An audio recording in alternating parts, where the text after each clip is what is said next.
It really does feel as if Twitter is the last bastion of people pretending that Ultima is anyway relevant.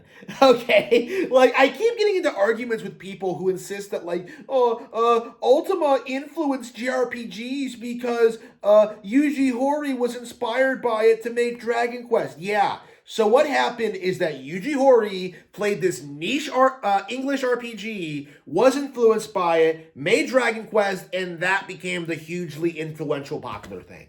Okay, Ultima influenced Dragon Quest. Nobody is disputing that. Okay, but my issue is this weird fan fiction alternate reality where people are doing this thing where they're like, oh yeah, the Japanese role playing industry is entirely influenced by Ultima, and everybody is a fan of it, and it's the most influential thing ever. Like Zelda was influenced by it, even though there's no signs that it was. You know, like, oh yeah, Ultima inspired fantasy. Oh, Ultima is why Japanese people love fantasy so much. Like, this is ridiculous. Okay.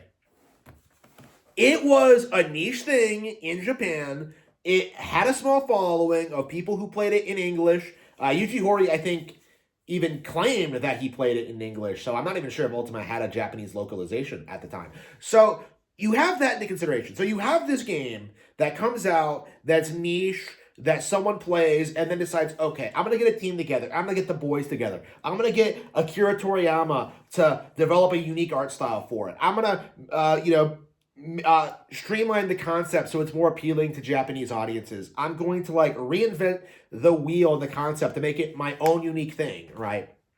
Which he did, right? Because it didn't just take influence from Ultima or Wizardry. Like, it merged the concepts and like improved on them in every way. So you can argue that Ultima and Wizardry came first, but there is no denying that Dragon Quest was infinitely more popular, infinitely more successful, infinitely more lucrative, and has way more cultural relevancy. You know, like, again, this is my issue when it comes to like the Ultima revisionism. When it comes to like the RPG thing, is that people want to pretend it was this big, like, huge thing, when in reality that the reality is, even in America, it was some niche thing inspired by D&D campaigns.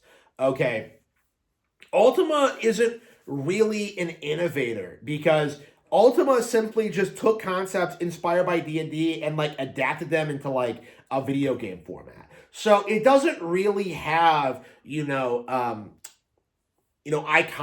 iconography. It doesn't really have anything that people recognize. Nobody really remembers the Guardian or the gargoyles or like the moral dilemmas. Like, it's not something that people look back on fondly today. Meanwhile, like, Square is able to remake Dragon Quest 1 and 2 HD for Nintendo Switch and have them be like relatively successful, okay? Like, Dragon Quest has retained its relevancy because it was so well presented, so well put together, so well orchestrated, so well constructed. It did such a good job, like, improving on the concepts introduced by Ultima, that it became the de facto, industry leader and became like, the household name. It's kind of like how there were technically 3D games before Mario 64 and Ocarina of Time, but those were the ones that refined the concepts and made them so culturally ubiquitous and famous. It's not enough to simply be the first to do something. You have to do it in a way that makes people like care about it and become passionate about it.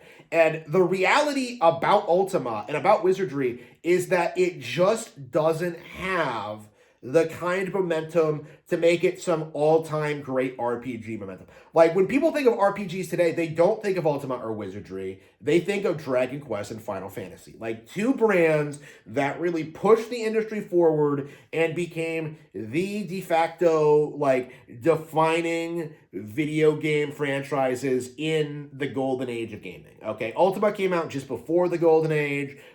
Things that came out after Dragon Quest and Final Fantasy were, coming out well after. But that's the reality of what we're seeing here, is that people believe that simply coming first is enough for it to like kind of be seen as like as big of a deal or bigger than Dragon Quest when in actuality nobody cares. It's kind of like if you said that like Flash Gordon is like more relevant than Star Wars that because it came first and because George Lucas was inspired by it. No, that's not how this fucking works.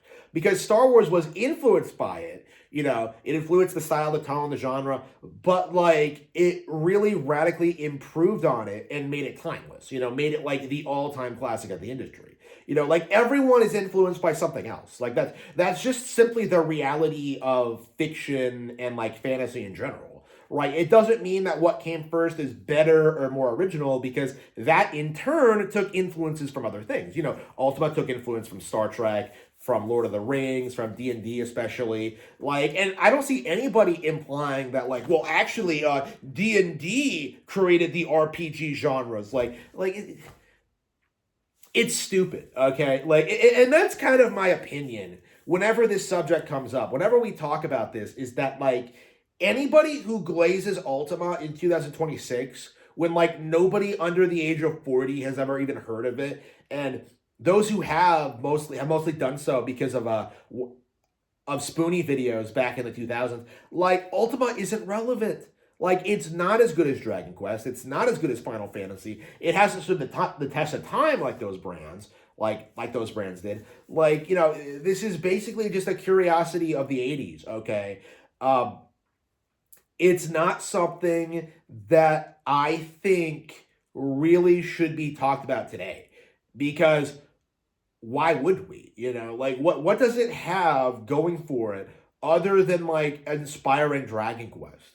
Like, what does this series bring to the table that keeps it culturally relevant today? Why should younger people care? Is kind of my mindset on this, and I have never once seen a good explanation as to why. Ocarina of Time has stayed relevant the past 30 years because, first of all, it was a genre-defining masterpiece that really exemplified how games should work in a 3D space, but what also happened is that fans were perfectly willing to move on. Like people were willing to like, play Majora's Mask, play Wind Waker, play Twilight Princess, and like acknowledge that other good games exist, okay?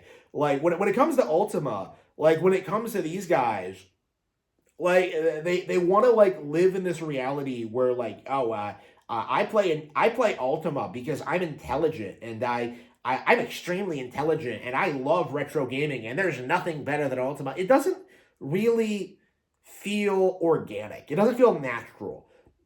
Like it doesn't feel like you're really enjoying the game.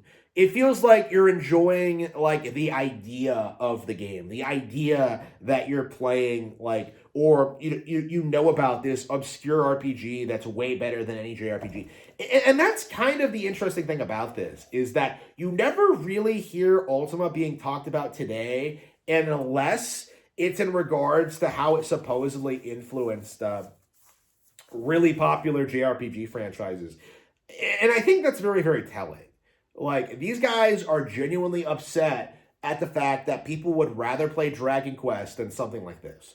Like, they're genuinely upset about it. But, and they kind of see us as casuals and plebs and people who don't know anything about classic games. And it's just something that, like, if you're into something like Dragon Quest, especially like the older games, like, that's just a mindset that you just kind of laugh at. Because, of course, people like us play older games. Of course, people like us know a lot about them and care about them a lot and want to experience new things. But like when you're blatantly lying to people, when you're blatantly misrepresenting your brand, and you're coming out like trying to say that like nothing, Ultima's the most influential IP in gaming, like of course people are not going to respect you.